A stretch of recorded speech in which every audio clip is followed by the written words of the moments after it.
The King of France is crying in a corner. Not metaphorically, literally, in the corner of a room in the Château de Chinon, on the floor, his back against the cold stone wall, his crown sitting crooked on his head because he stopped caring whether it sat straight months ago. His generals are outside the door arguing about a battle he has already lost in his mind before it began. His advisors are telling him, again, in the careful diplomatic language of men who need him to keep functioning, that the situation is manageable. The situation is not manageable. England owns half of France. Joan of Arc is 7 years dead, and Charles did nothing to save her. His own nobles question whether he is legitimate, whether he has any real right to the crown at all. He is 30 years old, and he has spent his entire life becoming smaller and smaller, contracting around the shape of his own failure until he fits inside it perfectly. You watch him from across the room. You are 20 years old. You are Agnes Sorel, and you are thinking, with the cold, clear precision of someone who has been watching powerful men fail for 3 years and has finally identified exactly why, that this man could win. Not as he is, but as he could be. You smile. He looks up. And that is where it starts. You grow up in the Loire Valley in a family of minor nobility, close enough to power to see how it works, far enough that no one assumes you matter. You serve in the household of Isabel of Lorraine, then the Queen of France herself, Marie of Anjou, Charles's own wife, and you spend those years doing something that no one around you realizes you are doing. You study. Not books, not languages. You study rooms. You study who sits where and why. You study which silences mean danger and which mean opportunity. You study the specific way that powerful men reveal their weaknesses, in the pauses before they speak, in the things they reach for when they think no one is watching, in the faces they make when they believe themselves alone. You are never alone, but you are very good at appearing to be. By the time you are 19, you understand something that most people in the French court will never understand. Power does not live in the throne. It lives in the ear of the person sitting on it. You are 20 when you walk into the room in Toulouse and see Charles VII sitting on the floor. You think, that ear is unguarded. You smile across the room. He cannot look away. Within 6 months, you are his maîtresse en titre, his official royal mistress, the first woman in French history to hold that title formally, publicly, without apology or disguise. Charles gives you the Château de Beauté, the Castle of Beauty, and names it after you with the complete shamelessness of a man who has stopped performing dignity. The court watches, the court talks. You stop listening to the court and start doing what you came to do. The first morning after he gives you the chateau, you arrive at his private chambers before his advisors, before his generals, before anyone who has a formal claim on his attention. You sit across from him at a small table and you place in front of him a list of names, his generals, their territories, their recent decisions, their loyalties and their ambitions, and the specific ways in which 3 of the men he trusts most are managing him for their own benefit rather than France's. He stares at the list. He looks at you.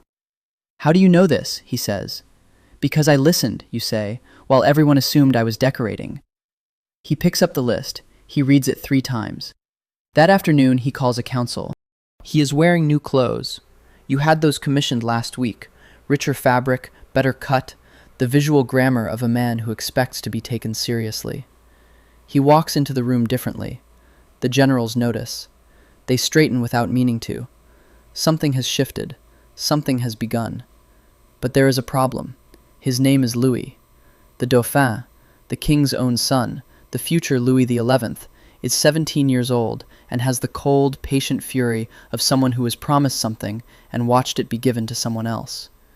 He expected to be the power behind his father, the unofficial advisor, the voice in the king's ear. He expected this the way firstborn sons expect everything, as a natural law, as gravity, as the simple consequence of being born in the right order. You are in his place. He comes to find you one evening in the corridor outside the king's chambers. He is alone. This is deliberate. No witnesses means no accountability. He stands very close and speaks very quietly and says things that are not quite threats, but are arranged in the shape of threats, the way certain plants are arranged in the shape of flowers while being entirely poisonous. You listen to all of it. Then you say, equally quietly, "The king knows about the letter you sent to Burgundy last spring." He goes still. You didn't know about the letter until this moment. You guessed, based on 3 months of watching him, of reading the pauses before he spoke, of noticing which maps he looked at when he thought no one was watching. But the guess was good. You can see it in his face, the specific stillness of someone whose secret has just been correctly named. "I suggest," you say, "that we find a way to be useful to each other." He looks at you for a long time. Then he walks away. He does not come for you directly again, but he does not forget. Louis XI never forgets anything. You have made an enemy who will wait years for the correct moment. You know this. You file it away with everything else you know, and continue working. Because France is not going to save itself. The years move fast when you are doing real work. 1444. Charles reorganizes the French army. The reform is credited to his new advisors, men you identified, men you suggested, men whose names you put in front of him on that first morning at the small table. 1445. The first permanent standing army in French history is established. Military historians will write about this for centuries. None of them will mention the woman who told Charles which generals to trust. 1448. The English begin losing ground in Normandy. Small losses at first, then larger ones. The tide is turning. You were there for all of it. Not in the council chambers. You are never in the council chambers. You were in the rooms before the councils, and the rooms after them. You are at the table where Charles eats, and where he thinks out loud, and where he is, briefly, the man he actually is, rather than the king he is performing. You have 3 daughters with him by this point. A 4th pregnancy is coming. You are 27. You feel, sometimes, a particular kind of tiredness that has nothing to do with sleep. The tiredness of someone who has been doing 2 jobs simultaneously for 7 years. The visible one, which everyone sees and judges, and the invisible one, which no one sees, and which is the one that actually matters. You don't stop. France is not finished yet. You are at the military camp at Jumièges in February 1450 when the illness begins. It comes suddenly, the way the wrong kind of illness always comes, without warning, without the gradual build that gives a person time to prepare. Stomach pain first, then worse. The physicians come. They give you mercury, standard treatment for the dysentery they diagnose, the correct medicine for the correct illness administered in the correct dose. Or the dose that is described as correct. You give birth, a girl. She survives. You do not. You are dead within days, 28 years old. Charles VII weeps in a way that frightens his attendants. Not the controlled grief of a king performing loss, something rawer than that, something that has to do with understanding, too late, exactly what he had. An investigation is opened, briefly, then quietly closed. The Dauphin is in his territory, managing his affairs. He sends a formal letter of condolence. In 2005, French scientists examine your remains. They find mercury in your body at levels that are, and the scientists choose their words carefully here, significantly higher than would be expected from therapeutic use alone. Mercury was the standard treatment for intestinal illness in the 15th century. Mercury was also a poison. The difference between a therapeutic dose and a lethal one was, depending on who was measuring it, a matter of intention. The scientists note the finding. They note that the levels are consistent with either accidental overdose or deliberate poisoning. They note that no definitive conclusion can be drawn. They move on. Charles VII lives 11 more years. Normandy falls to France in 1450, the same year you die. Guyenne falls in 1453. The 100 Years' War ends. Charles is called Charles the Victorious in the history books.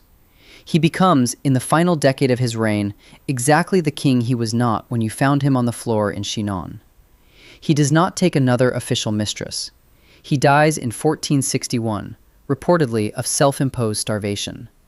He became afraid, near the end, that someone was trying to poison him. He refused to eat. He wasted away, surrounded by the kingdom he had won.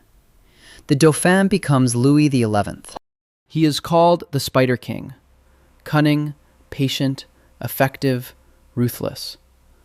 One of the most powerful rulers France ever produced.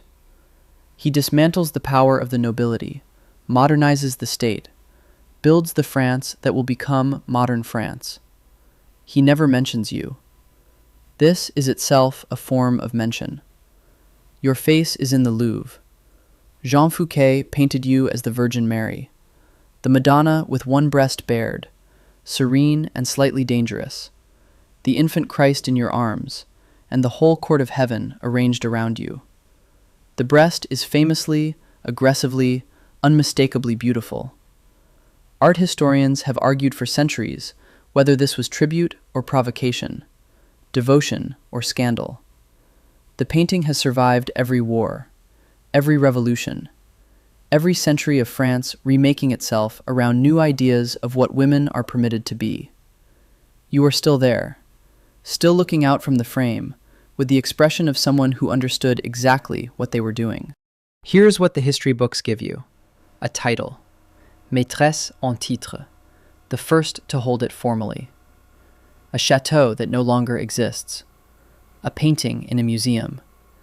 A date of death and an unresolved question about mercury. Here is what the history books do not give you. Credit for the king who won. Charles the Victorious. His generals get the chapters. His advisors get the biographies. His army reforms get the academic papers. And you, the woman who walked into a room and found a king sitting on the floor and decided, with the cold, clear precision of someone who had been watching power fail for 3 years, that she could fix this. You get a castle named after you that no longer exists. Think about that corridor. Louis, the Dauphin, standing close, speaking quietly, arranging his words in the shape of threats. You didn't know about the letter. You guessed. And the guess was right. And he walked away. And you went back to work. Because France was not finished. Because the work was not done. Because there was a king who needed to become a different king. And you were the only person in the room who believed it was possible and knew how to make it happen. You were 28 when the mercury found you. You were already finished by then. The work was done. Charles the Victorious won his war, and history looked at the room and wrote down every name except yours. That's how it sometimes works. Not with armies, not with thrones, not with titles that survive the centuries. With a smile across a room. With a king who could not look away. With 8 years of standing exactly where the power was and moving it anyway. Was it worth it? You already knew the answer when you smiled across that room in Toulouse. The question is whether the answer was yours to make.